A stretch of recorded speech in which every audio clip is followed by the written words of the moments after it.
So we continue with legislation. We're still on employment legislation. So we want to go to the consequences of employment legislation. That's the impact of employment legislation on businesses.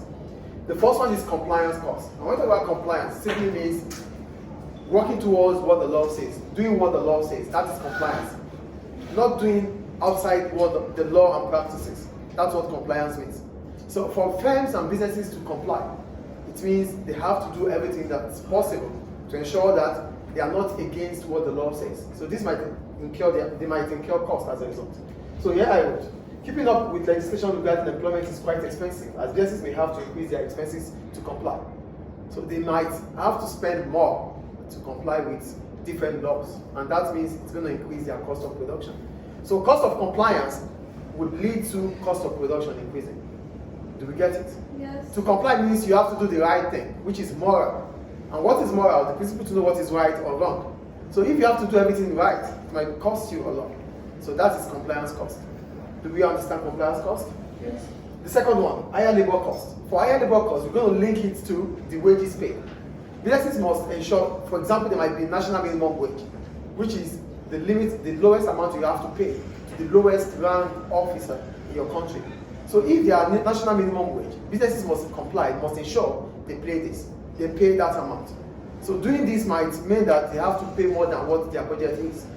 So that increases their cost of labor, which increases their cost of production. The third one is changing working practices. Businesses may have to change their ways of operation to suit the required legislation. There's a way we're working, but now there are new laws, new regulations, which we have to follow. That might mean that we need to change all our operational method to suit in what is required of law, by law, sorry. So the point about changing working practices simply means, as soon as there are new regulations, these regulations have to be complied with. That might make businesses to change their method of operations. Does it make sense or not? You have your method of operation, but the government of the country has come up with laws, practices that you have to work within the legal framework. For you to work within the legal framework, it means you have to change your practices, your operations, to go in line with what the law says. That is the point I'm making there. And lots of flexibility. There are laws. It comes from the government. Most of the time, these laws are inflexible. It might be difficult for businesses to comply with them. So that's why businesses argue that most of the laws that government make are too rigid for them to comply with. One of the reasons why they say that is that governments are not, they are not business people, they are not economists, they are not technocrats, they are politicians mostly. So they might not understand what it means or what it takes to have businesses. So because they are not in that shoe, they might not understand how it is paying. Do we get it? The next one is penalties. Failure to comply means you will be financially punished because there's law. No one is above the law. So if you are acting above the law, it means you have to pay the price. Paying the price means you will be financially punished. That is penalty.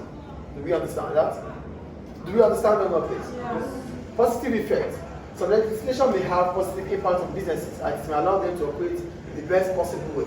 This may in turn improve their image and increase their customer base. Because we have to follow laws and practices, we have to comply with the required law. So it simply means whatever we do in terms of our operation is in line with what the law says. So we might need new technology, we might pay workers regularly and all these things. These might improve our reputation in the society, and that might increase our customer base. Oh, that business respects employees. Oh, that business does not discriminate. That improves your image, and that's a way to build your brand image.